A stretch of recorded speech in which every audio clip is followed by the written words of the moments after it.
You know, I mean, I want to say, like, we have seen players pop off instantly. I want to kind of go back and, like, think about world champions. Like, how many times was there a player who won Worlds in his first year? Like, Jackie Love won in his very first year. Like, you've got all the Donwon guys who, like, showed up for semifinals the one year, then win it, like, the next. Like, this kind of stuff can happen. You can pop off early on, but let's focus Golden Guardians are going to win Worlds. You heard it here first. Golden Guardians are going to win Worlds here, from collegiate world champions to world champions. It's basically the same level of play. Taliyah locked in for Iconic, played Graves yesterday, gets to play another high impact, high farm, high damage champion. I think Taliyah is maybe all around the strongest jungler, just based on the world we're in with League, where most good top laners are carry AD champions like Renekton and Camille. Gonna see that Spica gets the Kayn hover. I love that. His very first LCS game was tragic. I think we'll say trash on Kayn, but gonna go ahead and just give him the hover. We know he's gonna play Nidalee, and he'll pick something else soon. Yep. I do like that he is throwing that hover up there. And as you said, you know, these two champions combine very well with a lot of the meta top laners. You know, Renekton is already banned out, so they go to Camille. I would love to see Huni pull out a Jax here. I think that Jax Nidalee can fight very effectively against Camille as well as Taliyah. The 1v1 is favorable to Jax. You outscale the Camille in that side lane. It is obviously less of like a reliable engage, but that's really the only big advantage that Camille kind of has in there. Gnar is what Huni played yesterday and did not have a good time on it. You know, this is perhaps the safer option, but a lot of people feel that Camille can actually win this 1v1. If you can get all-ins on the Gnar in mini Gnar, there is the potential to actually punish this pick. That being said, if you are not playing aggressively in that top lane, or if you were put on the back foot, these melee versus range matchups become incredibly difficult very, very quickly. If you're under your turret, getting poked away at by the Gnar, you know, losing turret plates, you can fall behind in a hurry. So we'll see how Iconic and Niles can really kind of pair up to try to punish Huni if he is pushing. Yeah, and I will say this doesn't feel like a super hard counter overall. I know he played it yesterday as well. Solo Q win rate puts it as very, very slightly Gnar favored, but like under 1%. And hey, you can take your grain of salt with that data. Pro play is obviously different, but you know, it's not like you're taking Sylas into Malphite where it's just the most free matchup of all time. It's like, well, you're slightly favored, but I would say like Niles, to me, I think his most iconic champion is Camille here. Like, this is one that I've seen him really pop off on, and he plays a lot of, so that's exciting. Also seeing Golden Guardians to take the early Galio means they're clearly going for that hard engage style. Taliyah can get in there. The Camille Galio's going to get in there. It's another very aggressive composition with, you know, a lot of kind of global pressure. We saw that TF was already banned, but AblazeOlive himself can just play the Galio. It's one of his champions, and he can just play at the global. Yeah, you could play that mid lane. You can also play that support. I think that is also completely fine. We've been seeing a fair bit of Galio support in some of the other pro regions. A couple of those marksman bans coming over towards Stixxay. He did play the Kaisa yesterday, which was already banned out. So Kaisa, MF, Samira all taken off the table. Jhin already grabbed up there for a loss. So really putting out a lot of priority on getting what should be a winning bot lane here for TSM. People very excited about SwordArt coming over here, seeing what he can do fresh off the World Championship Finals is this player. And we'll see what he's going to be going for as his pick, because it is going to be last pick for SwordArt. So it does feel like, yes, you can use your last pick support to try to round out your composition, but generally when you do that, you want to try to pick for the winning 2v2. And I think that, in combination with the fact that they already have multiple marksman bans, feels like they're going to try to go for a winning 2v2 and try to bully Newbie and Stixxay. Looking forward there. I mean, Jhin, yeah, you're going to have a hard time finding a lane strong enough to handle him, but Stixxay going to go back to his tried and true Kalista. He's had some great performances on the champion. We've seen some from other AD carries in the last year here as well. We get to find out if Galio is his support. I think Galio Kalista works quite well together. You throw him in, he gets an extra engage tool, and it means you can move your mid lane to something else. I thought he might have just played Galio based on the style of play he had before. And Seraphine, also an option. I think she's a good mid and support, so that still leaves the question in the air.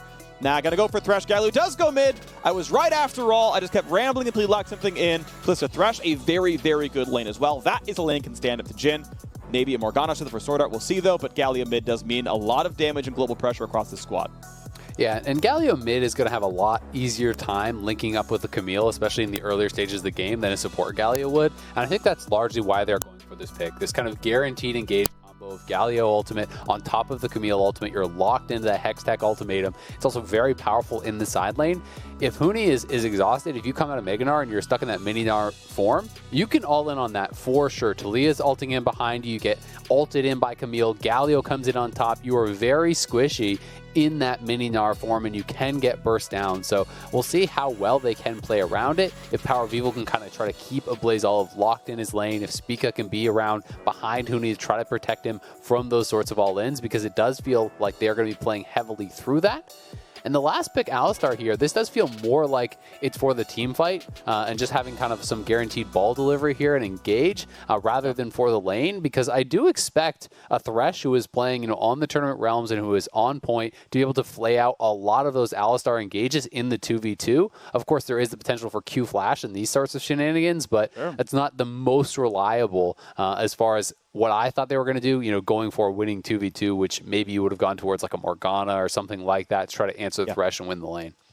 Yeah, I think your point about it being more for team fights is really accurate, because my mind immediately went to headbutt when Camille dives onto a Jhin or someone, or an Orianna. It's like, okay, if you headbutt the Camille out, that breaks the ultimatum, right? Nothing else. QSS won't do it. Zoners won't do it unless you immune the actual spell itself. If you kick her out, then it ends, and that's how you can let your teammates flash to safety or find some way to get away from Galio overall. So that seems like what it's about, and we are on to there for this one. Golden Guardians started off LCS lock-in with a win over Counter Logic Gaming. Actually, just CLG, their official name.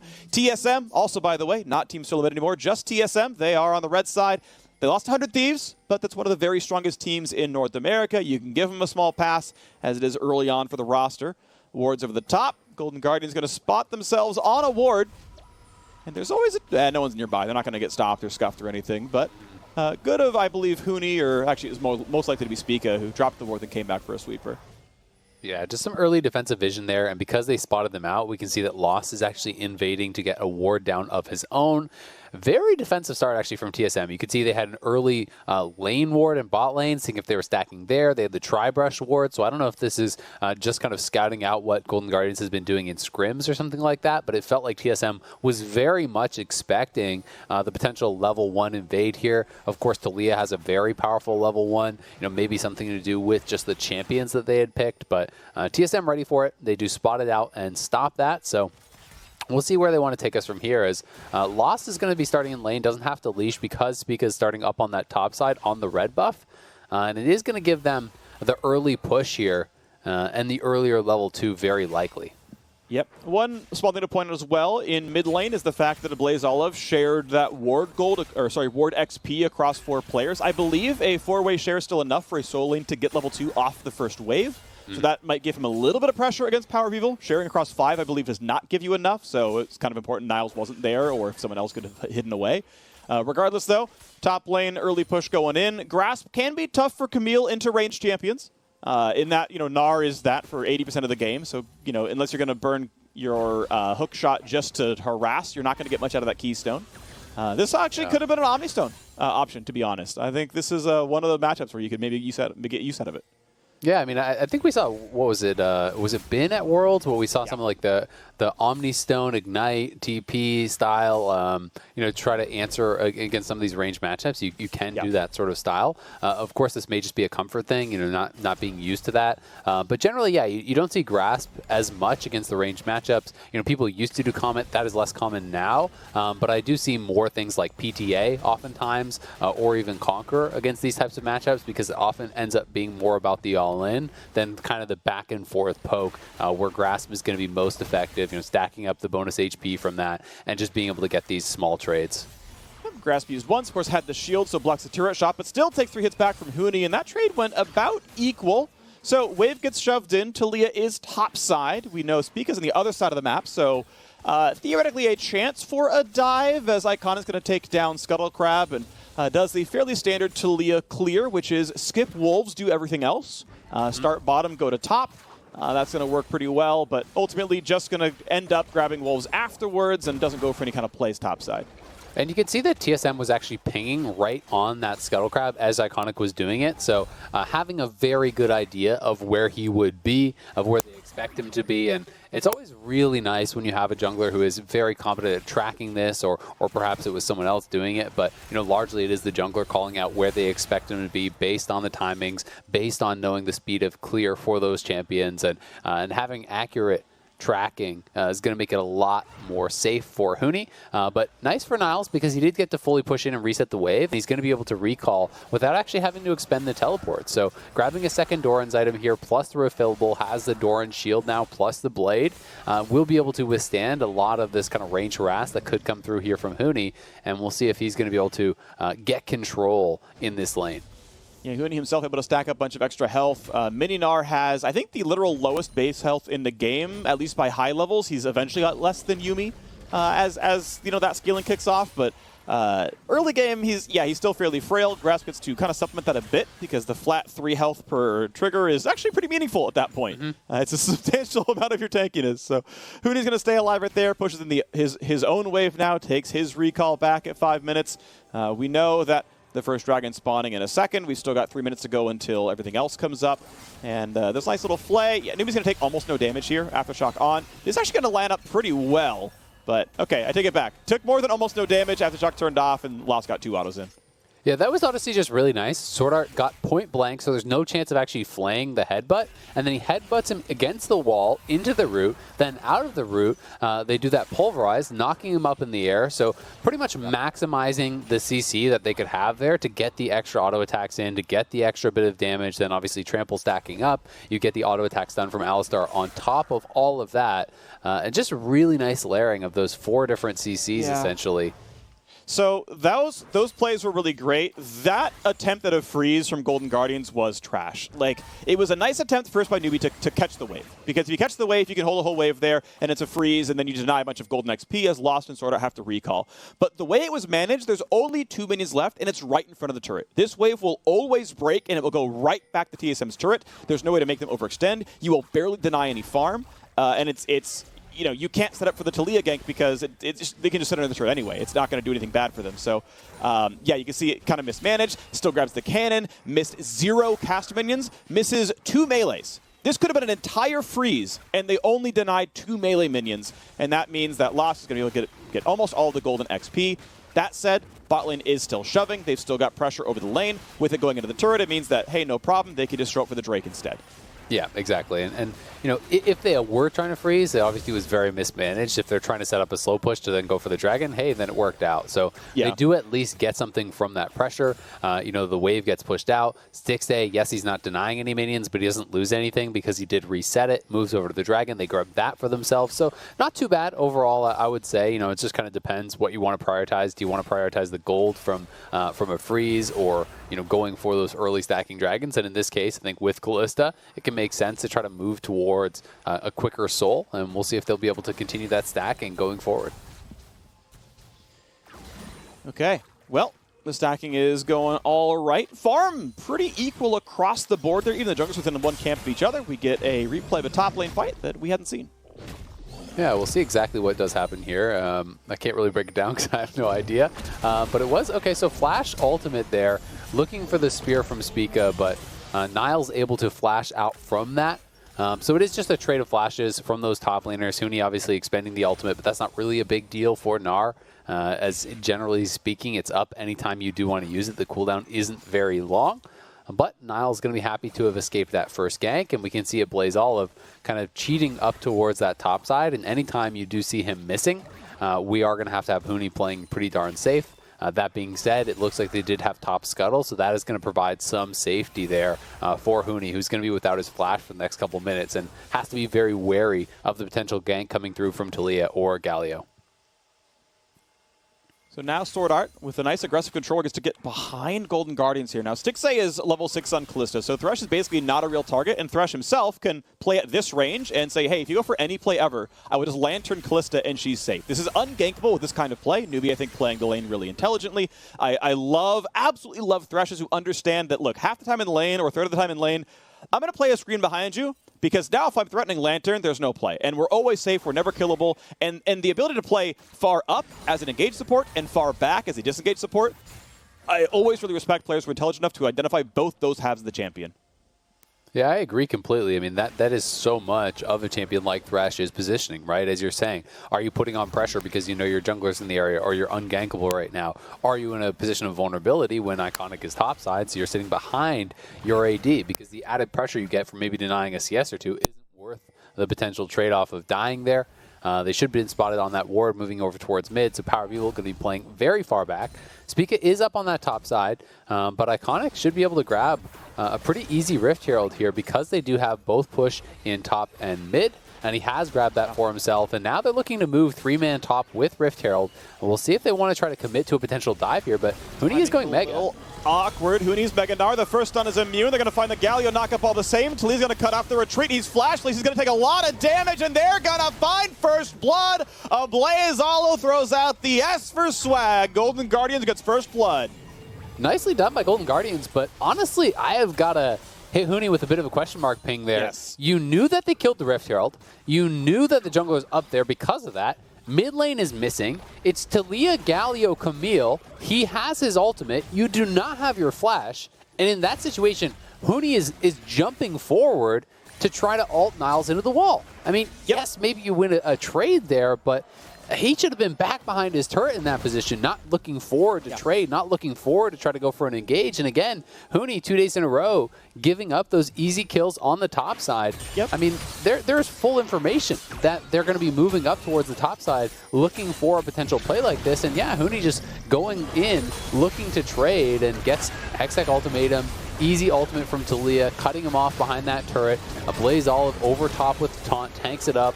Nicely executed by Golden Guardians, but Huni sure made it easy for him. Just imagine he saved Gnar ult for that dive right there. AblazeOlive has Spellbook, not, Aftershock. So you set him on a turret, you get a trade kill for that one. Yeah, definitely an overextension for Huni. That was very notable. It's a misplay for sure. Still, it is a kill. It is about 1,000 gold on the Golden Guardians side. And honestly, if you came into the season saying, hey, Golden Guardians are going to have a lead against TSM at 11 minutes, you'd be like, this is first place versus third, or sorry, 10th place versus third. I don't agree with you. But Golden Guardians have started this lock-in tournament very, very well. They really have. They are playing as a cohesive unit, and Huni has been kind of off in his own world through 2 games, has not been coordinating well with the team, in a number of different circumstances. So we have to see TSM try to improve on that. Now PowerOfEvil potentially in some trouble. Hill gets taunted, 2 shoved back. He's so low, his flash is already gone. Shockwave catches the AblazeOlive, but who cares? He's going to survive it all anyway. Beautifully done. Yeah, nice gank there. It doesn't cost them anything except a little bit of time, and they get the flash off PowerOfEvil. They get the ult off of PowerOfEvil, so no real threat there. And now they can even start to cheat up towards topside. Look at Huni. He is back by his tier 2 now, knowing that there's no ability for TSM to actually respond on the top side. They're going to get a full turret in the face of Huni here. He is already down over 30 CS. He's going to lose even more. He's going to lose the entire turret. Niles is going to be monstrously ahead of Huni here.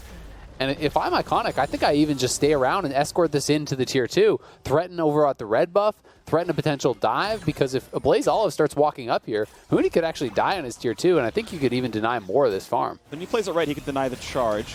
Actually pretty easy because the wave's in the way, but in case it was going to go through, yeah, I kind of would like to see Iconic and Niles push more to shove the wave in to make that charge more likely to happen, get the turret down to about 1/3, but end of the day, it's not going to mean too much. There was a Drake traded, well done to Spica. He went and soloed the Ocean Drake as all of the shenanigans are happening topside, so a small consolation prize, but obviously you'd take a full turret with 5 plates over that one every day of the week. 1 turret plate taken on the bot side. Good job to Lost and SwordArt for their small advantage down there. Yep, looking very good thus far, in this 2v2, but it's been pretty passive in the bot lane 2v2. Lost is doing well, and we'll see SwordArt now has Swifty boots if he wants to try to get out on the map. He is playing Phase Rush. This is kind of for the chase down. You do your initial combo, you pop your E, and obviously have to stack up to be able to get that empowered auto. And so what Phase Rush does is you can proc it pretty much immediately, and then you just run on top of them with the increased speed to hopefully then stay up on top of that carry, smack them with the auto for the stun. Oftentimes you can even chase someone down post-flash and land that stun, so it can be pretty effective, but you are trading the upfront tankiness of Aftershock for this, so especially if you don't have your ultimate and you are playing Phase Rush Alistar, you really are paper. Yeah, and thankfully, I guess there's no true damage on the Golden Guardians roster aside from Camille Q, so, the ult's going to do okay at keeping you alive against most of it, but yeah, as soon as that time's out, it's rough stuff right here. Looking like a scuffle in the mid lane here, 14 minutes in, TSM can look for a play as Newbie just going to stack up some of those relic shield hits. AblazeOlive going to kite back. That's a root. That's a lantern, though. And you would have loved to shockwave it if there was anything but a Thresh waiting to make that safe. Yeah, exactly. Newbie again, right place, right time, sitting around trying to defend him. We can see that SwordArt moving back towards bot side, but Stixxay, well aware that he could be in trouble, is going to be able to kill off the wave and then just back it up. TSM having a lot of vision down in that lower quadrant, trying to play around Dragons, trying to play around Lost and SwordArt. They are playing a very passive game. It by no means is TSM out of this game. They are behind, and especially in that top lane, they're very far behind as they go for a kill on PowerOfEvil. Beautiful. Oh, I wanted to talk about how good Rocket Belt Galio is in mid lane. You pop the active, it's a bunch of move speed. You can chase anything down you want. Spica's got to get away. He's going to try to live. Otto still coming through. Iconics here as well. Welcome to the LCS. Welcome to the 3-0 start in your second game. Beautiful so far. Golden Guardians showing everyone what's up. And now Niles wants to dive Huni under his turret. He's got a Galio backing him up. Goodbye to Huni. This is amazing. Golden Guardians are slaughtering the opposition. TSM is in absolute shambles. They are getting stomped by Golden Guardians here. Golden Guardians again looking so strong. No fear across the map. You talked about it, the Rocket Belt play to start it off on PowerOfEvil, bursting him down with Iconic. They then catch out Spica and Stixxay flashing in to soften him up for his jungler to get that kill. Then, knowing the jungle's dead, mid lane is dead, Niles going in for the dive on Huni. He was mini Gnar, he's playing Divine Sunderer. He is not tanky whatsoever. And AblazeOlive, the easy ult over top after killing the mid lane. He's up in the top lane, getting another assist on a kill there.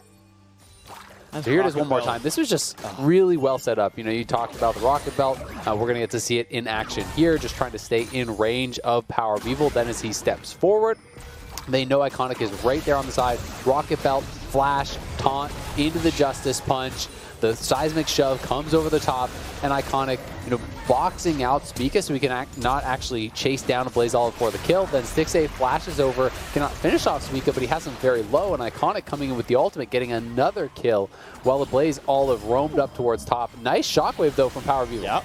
SwordArt wants in. Newbie's an easy target there as well, still getting shot in, but pulled back. Beautifully done. Huni can't land the ulti either, and they all get away with it. Golden Guardians, they have made every offensive play work. They have made every defensive play work. But the next Dragon's up in a little bit, and the health bars are low. At the very least, TSM should get the Dragon off of this. I don't know if Golden Guardians will be able to reset in time to actually contest, but it could have been so much more. Huni had Flash available for his ultimate there, and PowerOfEvil had a lot of the members of Golden Guardians pretty buttered up with that shockwave, but Huni with the swing and the miss and not able to connect on anyone. Well, it's still likely to mean the Drake unless you get some kind of miracle steal. It's super unlikely, but Niles waiting around. Iconic's behind. He has Flash. They get the vision. Does he even go for the play? It's such a risk if he does. He'd be probably boxed out. Goes for the hook shot. Can't land that one. Over the top he goes. Galio going to show up in a second. SwordArt an easy target. At 5 HP. Flashes away to safety just barely. Galio comes in. AblazeOlive on Spica. Can't find that kill just yet either. Lost on the way out. Niles. Yeah, he's got to run away. Iconic got to be careful now as well. Boxes off the team. Lost is alone. He's got to be careful though. 2 autos will kill. Iconic's 1 auto away from dead. Flashed away to safety. AblazeOlive has to run away as well. A mismanaged fight. That bounce could have meant to kill Niles. What? Finds himself 1 as well. Slows down Huni. He's got to run though. And they somehow get away. A messy one for sure, but somehow at the end of the day, Golden Guardians still goes 1 for 0. Yeah, it looked like it was going to go bad for Golden Guardians. It seemed that they were over chasing a bit. TSM did a good job in the initial play, pulling back. But then Niles finding the kill onto Lost, has the team behind him, able to escape after grabbing that kill. Golden Guardians just looking so good here. TSM had already pushed back Golden Guardians on the previous play. They had the reset. They try to go in for the fight. The initial hookshot misses on Spica, which kind of dissuades a lot of the chase through. You can see that the Camille is moving down towards the bottom end of the fight, trying to get SwordArt and Huni. AblazeOlive kind of going forward a bit by himself. Stixxay was hesitant to commit to that play, knowing he didn't have his flash and didn't really want to funnel into the corridor. Then as Iconic and AblazeOlive go over here onto Lost, it looks like AblazeOlive maybe is going to get chased down, but Newbie again, right positioning with the Lantern, then the hookshot flash coming through from Niles, taking out Lost. And Huni cannot chase in because of the members behind him. They're trying to set up for a dive, though, onto AblazeOlive. We'll see if Iconic can get up here. He doesn't have ult, and AblazeOlive is looking like he's in 1v4. SwordArt has no ult, so he can't take a turret very easily, but now AblazeOlive is alone. He's going to taunt one, he's going to put him backwards, he's going to flash away, and he's going to make it out. He's going to make it out. He's just fine. Has to burn a summoner for it, which is certainly a cost, but still no deaths on the board for Golden Guardians. That said, they are down 2 Drakes to 1, and their turret lead is only 1. They have managed to win in champion combat. They have managed to certainly get more push overall. But TSM can still strike back. They can look to find plays. And look, if it really goes well for them, they're 7 minutes away from Mountain Soul, and that can turn a lot of a game around.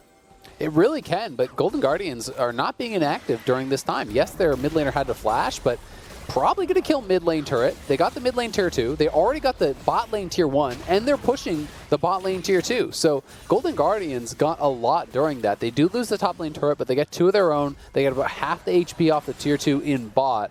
And they have a monstrously strong Camille. They can play through split, try to continue punishing Huni, who is so far behind. It's already 2 completed items there for Niles, plus the upgraded boots. He's about 2,500 gold ahead. Even more like 2,700, 2,800 gold ahead of Huni, who's really down in the dumps this game. And you can continue to bully side lane. You can try to play 1-3-1, but Camille at this point can also just show up to a team fight, engage on someone, and one-shot one of your carries. The attempt towards SwordArt's not going to be easy. Find some damage. Niles gets back out with a lantern, but now it's time for AblazeOlive to head up. And again, hard to kill an Alistar with ult. Finally gets a bit chased down, but still walks away with his life. SwordArt did not need Aftershock. Phase Rush was enough to walk away. Well done to him. No kills picked up. Ulti's burned. You can still see this game is within striking distance. Yes, it's certainly a Golden Guardians lead. And they're going to start to take away some more control. They want bot side. Looks like they want to play around the Dragon. Iconic chunk to half HP. By some nice plays out of Lost. A shove gets the bottom scuttle, but that'll despawn before the Dragon spawns. Yeah, nicely done by SwordArt to be able to knock Camille out of her own ultimate and be able to escape with that phase rush.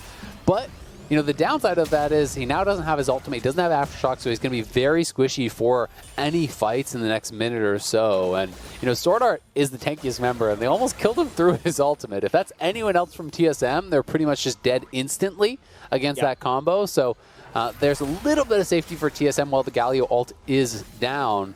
But we'll see if they can make anything happen from that, as I do think Golden Guardians are going to want to be around to try to fight this next Dragon, unless they think that they can get, you know, an inhibitor or something major from Niles not grouping and just continuing the split. And Niles is pushing up on the top side, but doesn't have a lot of vision for himself right now because the rest of his team is focusing around this Dragon. So it really is telling me that they're trying to get ready for the fight, and given that Niles has TP, he can push pretty safely as long as he sees, you know, even 3-4 members. There's not a tremendous amount for him to worry about in any 1v1, and really even in most 1v2s, he should at the very least be able to just hookshot away. So I'm going to point out something I find very interesting, which is the fact that SwordArt is going for Turbo Chem Tank this game and not something like, say, a Locket, which is the, I would say, more like obvious and normal tank support item where you just buy a Locket, keep your backline alive against the hard engage. But now, over the bottom side, he's going to go for a headbutt, go for some damage on AblazeOlive. He's going to get locked up a fair bit, but stays alive. Damage on a PoE. Newbie's got to run away. He's getting pretty low, gets pulled back in. Huni, when can he find his play? His ult's already down, has to jump back over the wall, but now SwordArt's going to be chased. Flash in for the Ren. Stixxay finds that kill. Says, I can make finals too, don't worry about it. Now on the go towards the Mountain Dragon, and Golden Guardians holding control of the river, going to tie this Dragon score up. Yeah, SwordArt, you know, as you said, going towards that, he wants to go for all the engage tools that he can. With Golden Guardians this far ahead, though, they're up 6,000 gold. They can just go straight to the Baron. You have Kalista for the secure, and you still have your ultimates for the turn and fight. You have the ultimates from all of your top side. Taliyah can even ult out their opponents. If Spica comes too close here, it's an easy hookshot over the wall. Ult them up with that Camille Galio combo and look to burst down Spica. Are they going to commit to this? They just have to make sure they don't mess up on the smite. Correctly, it's on to Stixxay. Shockwave, beautifully done. Combo with Spica, and they get the kill on a Niles as well. Is the start of the comeback. Kill number 2 comes across. The long-range snipe comes through for Nidalee, and that gold lead has been cut in half. What else can they do with the Baron buff? Huge steal there for Spica. I mean, that would have been the straw that broke the camel's back. That would have been game-ending damage. And now, AblazeOlive, you are out way too far. He could be dead potentially here as well. PowerOfEvil has phase rush to chase down. Yeah, flashes to keep the dash from going any farther. Flash from Olive to get away from the Javelin toss of Spica, which keeps him away for a bit longer, but he's still running low, still going to get chopped down. Iconic gets a flash away from SwordArt, and just like that, TSM have brought the game down to 2.5 thousand, and they're looking for some more turrets. Mid lane tier 2 is going to fall, top lane is going to get pushed in pretty soon as well. TSM have come alive. Yeah, they absolutely have. That was a silly death to give up, though, from AblazeOlive after losing the Baron. I wanted to see Golden Guardians not go for the smite fight, but to actually turn and just kill off TSM. They're so much stronger at that point in the game. Nidalee, can be burst down by the Galio Camille combo. You don't have to risk it in a situation like this. They see that Nidalee is over the wall. Why not try to go for the fight instead? AblazeOlive is TPing in behind. Stop damage on the Baron. Look for the turn and fight. Instead, it is the shockwave coming through. The smite is landed perfectly. The Rend smite combo did not come through whatsoever from Golden Guardians. So TSM, the mid-jungle combo there, just simply outplaying on that Baron secure. And the shockwave not only helping them actually kill off the Baron, but it pulled Niles out of his hook shot and allowed them to burst him down immediately as well. And now Niles up very, very far here. Doesn't have support behind him. He's got to get out of there quick. I will call out the Y-axis starts at 1400 here, so this is not the gold has been tied up, but yes, this is still a catastrophic drop in gold lead. It's been cut down to 1/3 of what it was. This is actually more like 1/4 of what it was. So TSM well and truly can start the comeback now. Still a minute left in this Red Bull Baron, and I want to see what else they can have happen here. 4 turrets to 5. They've still got top and bot lane tier 2 to go for. Plenty of time till the next dragon comes up, but you got to start probably putting your wards towards the bottom side of the map. The Golden Guardians ones are starting to time out down there in their side of the jungle. Looks like no one's going to get collapsed on. This could be close. Actually, Huni could spot. Oh, Huni. He thought he was going to get attacked there by Niles, but actually, if he autoed, would have stopped the recall and found another kill. Yeah, because there was no one around there, but obviously he doesn't really know. You see someone that you're not expecting. It is just kind of a reaction-based play there from Huni, so understandable. But TSM right back in this game now with the Orianna completing multiple items at this point, and PowerOfEvil closing in on that Seraph, on that third item for the Orianna. Lost getting very, very strong, actually ahead in itemization over Stixxay now, has a stopwatch on top. The Turbo Chem tank is done. 2 items done for your jungler. TSM are in a great position at this point, and Golden Guardians, unfortunately, had a game full of solid plays, but one critical mistake they lost so much on, giving over multiple shutdowns, giving the Baron, which led to multiple towers. You can see Camille down on this bottom side. That is the major lead still for Golden Guardians, so they're trying to make the most of it, having Niles split push. But TSM now, if Niles isn't there, is actually in a position to just straight up fight, because if both top laners are over in a side lane, TSM actually has a gold lead in the 4v4. Golden Guardians has 2,000 of a gold lead on Niles, and they're only up 1K at this point. Yeah, it's really top jungle versus the rest of the team as far as gold is concerned here, and the rest of the team now on TSM are feeling pretty good. So do you want to see what kind of fights we are going to have? Right now, the ward coverage is better for TSM. You can see a bunch of wards all around the pit itself. Only a few of these can be swept easily. Control wards down there as well. Iconic could be spotted. SwordArt is seen on the ward. Got to be careful on this one. He's going to kick in Niles. Could be a lot of damage here. Cut down to half. Niles going to take the Javelin as well. They're going to stay alive. Scuttle going to be an easy claim. It should be at least. They missed a couple of shots. Pull it back in. Get the claim. Was a little close. Almost got grabbed by PowerOfEvil, but it does mean some guaranteed vision on the Golden Guardian side. That said, pit's more opened up. You can still take it from the side, and it's not going to be that big of a deal. Pretty big win, though, Mountain Rift for Golden Guardians, because they got the ult and the ignite off Alistar, and they didn't commit anything, right? That was just a hook shot, forcing out that ultimate. So SwordArt is going to be so squishy without that, and we'll see if they can make the most of this. Huni now TPing in and join the fight. Huni built up the entire rage bar and pops in. This is ideal timing. Well done to TSM. Well done to Huni to build the bar up, then TP in. Going to be claimed. Dragon number 3. Soul point for TSM. The gold difference only 1,000. Niles comes in, looks for the engage, dives in on a PoE. Zonius keeps him alive. SwordArt in the front line, but he is squishy. Shockwave catches one. They're going to get a shutdown and a PowerOfEvil, though, and it's time for the chase. Niles dives in, can't find Lost, but he may just lose his life, and he does. SwordArt shows up for the combo. Trade it back, though. Niles, sorry, Iconic on a triple kill, and he's looking for number 4. Lost. He's going to be his health bar. That's going to be the health running low. He's trying to find the crit. Can't get it yet. He's stuck under his turret. Hook's a bit wide. They're going to shove in some waves. What's the play going to be? Baron in 40 seconds. That's going to be hard to set up for. A 3-for-1 as the trade for Dragon. Yeah, it is pretty good for Golden Guardians on the back end of that play, picking up a lot of kills there, but not quite nailing the execution as Niles not able to land on a few of those combos. The initial engage here over onto PowerOfEvil, but Niles can't get his ultimate off in time. And so does take quite a bit of damage against the wall there. SwordArt was doing a good job zoning with Huni. They know that the Mega Gnar is active, and just with the tail end of that Rage Bar, Huni's able to scoop Niles into the wall. A good Zonia has blocked the initial bits of damage coming through, but Niles able to get forward on top of PowerOfEvil. Iconic had the flip in place, and then Niles going into the back line, but a little bit of a solo mission and takes a tremendous amount of damage there. SwordArt flashing in to help finish him off, making sure they knock down that Camille. And the fact that Lost got out did mean that TSM didn't really end up losing more than just the couple kills, and now are the ones starting the Baron for themselves. AblazeOlive is down on the bottom side. I don't even think that they're aware of this. This is pretty beautiful. There's pings going on. They're like, hey, this is looking a little fishy. Niles is like, wait a second, we got to pull the TP. We got to get everyone in here. Okay, it's at 1,500. Niles going to dive in for some damage. Can there be a smite steal? No, it's going to go over Spica. Is that enough for TSM to win the fight? Lost kites away, jumps over the wall. Poor SwordArt's going to be left alone, but you will trade Alistar for Baron every single time, and there's not going to be a chase down. A great call for TSM, a solid escape, and the gold still stays at 1,600 apart. Really decisive stuff there from TSM. They saw that AblazeOlive was down on that bottom side, and even though Golden Guardians did sniff it out, it was too little too late. By the time they got eyes on the Baron, it was already down to 1,400 HP.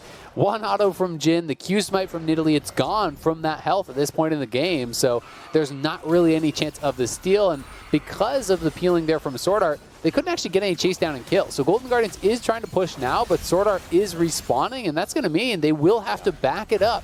And they're going to have this Baron, till right up when that next dragon spawns, and that could mean soul for them, because they should have the run of the map during this Baron.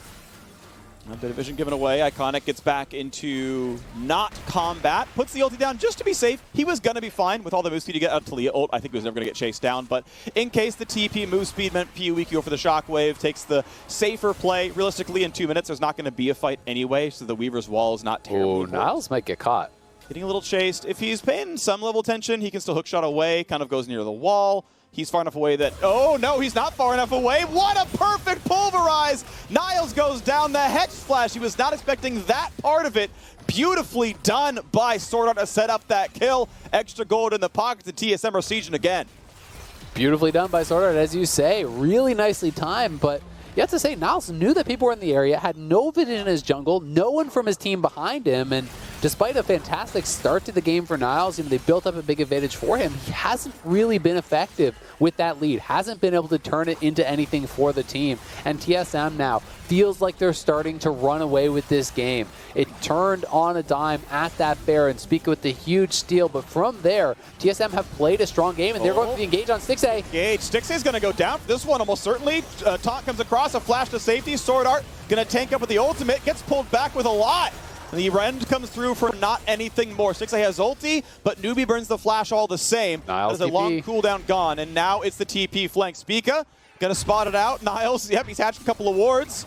But can you keep TSM busy? Can there be some kind of re-engage? Keep in mind, AblazeOlive has ultimate, and if the rest of the team can join up, this would be a huge fight. But also, Mountain Soul is up in 27 seconds. Golden Guardians, they're going to let TSM recall away. I think TSM played enough with Fog that they couldn't know where they were anymore, and Niles couldn't set up that play. So they're going to wait for everyone to heal right back up, and it's going to be a climactic battle as Baron times out to play for this Mountain Soul. Yeah, Niles, I think, was hoping that they were going to overstay and try to go for that mid inhib or something. Then he could have got something out of the TP, but with TSM retreating as a 5-man squad, even if AblazeOlive comes in over top, the rest of the Golden Guardian squad would never really be able to catch up, it didn't feel like, and so TSM has gotten that reset, are over here on this dragon. This is Soul, as you said, if they can land it. AblazeOlive trying to sneak in around behind, but Golden Guardians have got to go pretty soon. TSM are just focusing the dragon. Okay, nicely done by the front line. Once again, ulti's coming over the top. Niles going to have to kite away. Blue team is taking the dragon. Good job to Iconic. Shotgun. Mega. Niles, top lane is going to get put low. Huni's in front. Has to jump away. SwordArt once again has the ulti. Weaver's Wall comes up. Separates the team into a 3 versus 5. But is it going to be enough? AblazeOlive can't find the target. Looking for damage on a Huni. Not going to be enough. Down goes the Galio. A dragon for 1. TSM will take that fight. And keep in mind, bottom inhibitor is gone. So a 5v4 siege can end the game. They're trying to run, trying to heal up off the minion wave. But Iconic, by staying for the chickens, has to flash to get away from what could have been a re-engage. It's time for Golden Guardians to keep running away, to keep catching the waves, but Spica's on the chase. He wants a bit more, gets pulled in. It's not going to be enough. It's going to be Iconic forced to run away again, slowed down by Huni, and TSM can keep the siege going. Super Minions come into the bottom lane, a wave in the front as well. They try to wave clear, but one turret's going to go down. AblazeOlive, 22 seconds away still. TSM will lose the wave, but they will claim one turret, they will claim the mid inhibitor, and they are still on Mountain Soul point with Baron at 140. A good chase and punish from TSM. They didn't get Soul, as you say, but they are able to pick up some gold and really, really close now to ending this game. One more fight with only the 1 Nexus Tower alive with 2 inhibitors down, and the game is pretty much done. PowerOfEvil, has to be said, did a great job, though, in that 5v5 around Dragon. He got split off from the rest of the team. It was him and SwordArt on that bottom side, and he kited away, was able to land a big shockwave and got so much damage out onto multiple members of Golden Guardians, really dissuading them from being able to chase forward. And it was good positioning from TSM to not really allow Stixxay to get very involved in that fight. You know, Stixxay is on his 3 items. He has a lot of farm, but he was really having a ton of trouble actually accessing anyone to auto. Yeah, and that's the tough part here right now is that, you know, Stixxay is a short-range champion, and he needs to be able to get the damage across, and TSM with the gold lead, with the map control here as well. Minions flooding into middle and bottom. Sure, Golden Guardians gets more golden XP that way because they can just catch the waves and they'll bounce back and they can go for it again. TSM will probably just win the game off the Baron spawning in 30 seconds. It seems so likely for them there. Huni gonna zone them out. AblazeOlive trying to keep up in his income right now. SwordArt just feels so safe to walk up, go for big wards. Iconic could get a shove, but SwordArt goes the other way around, finds the pulverize all the same. Zonya's burned, but this could be enough of the engage that they want to go for it. Nice shotgun comes across, SwordArt getting attacked a lot. The Rend is stacking up, but Stixxay can't stay any longer. There's still so much risk out there. Now 2 ultis are gone. Hard engage comes in. This will be a kill on Alistar. This is a 5v4, but they can't find anything else. That was every ult but Weaver's Wall burned, and now they can start looking for Stixxay. More damage comes across. AblazeOlive very, very low. They have to take all the shots, and be careful now. Huni, low on Gnar energy, has to wait for a while. Niles can't find his way in. Be careful of the 4 shot, putting him down to half HP. More damage onto a Stixxay as well, and the bot lane is stacking up. Baron is alive, but be careful because a lot of this base will die to just the minions.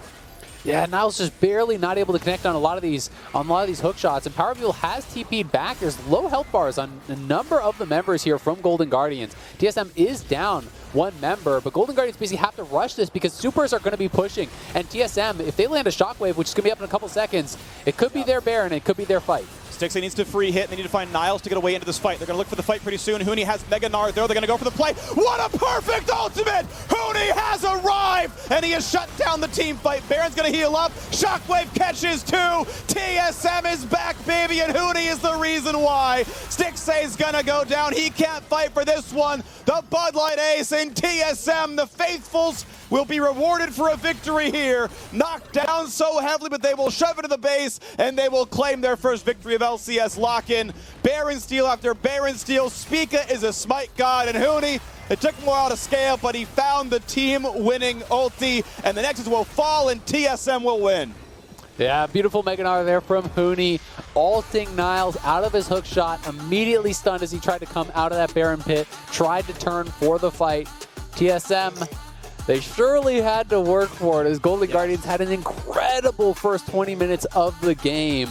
But that hero Baron steal, for me, from Spica, really changed this one. It felt like so much about the mid-jungle duo here from TSM. The playmaking there, combining for that shockwave, plus Q smite coming out of the Nidalee, stealing that Baron away, felt like the turning point of the game. And those two were massive in the team fights as well. And you can also see that wasn't the most impressive scoreline. SwordArt did have some really nice plays, catching Niles in the bottom lane, sacrificing himself in a number of different scenarios to actually allow his carries to escape to help finish off kills. Some pretty selfless play from him there. TSM going to be happy to have come away with the win. Still a lot of work to do to shape up in what was expected to be a landslide victory for them, but ended up being a really tightly contested game.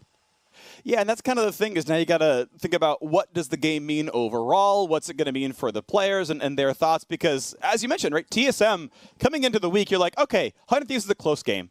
You know, their fans give them the edge, probably sure, but like that's one where you can lose and say, okay, yeah, they're a very good team, no problem. But Golden Guardians is the team you should come in and be like, we just grabbed SwordArt, like PoE is the best understudy for Phreak we could have gotten. Like, we should be clapping. Like, this should be free. And it was a lucky win. I say luck, it wasn't RNG. It was a good Shockwave Smite combo, sure. But, like, wow, you needed heroics to have a chance at winning that game because you were getting outplayed for 23 minutes straight. You came away in the end. You know, Huni finally found a good ulti at the end to help stuff some of the re-engage as well. Good stuff. But, like, man, that was such a hard play to go for.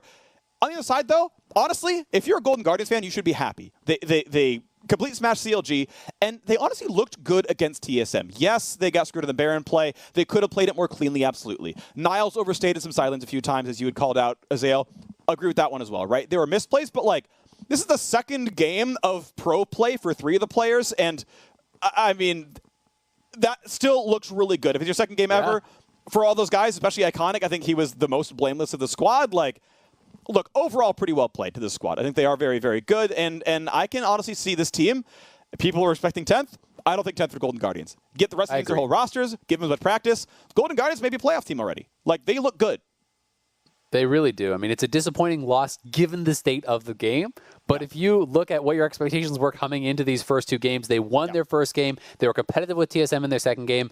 So a great start from Golden Guardians. But TSM do come away with the win, and rightfully so off the heroics there. And on the other side, we'll hear from TSM's mid laner, PowerOfEvil.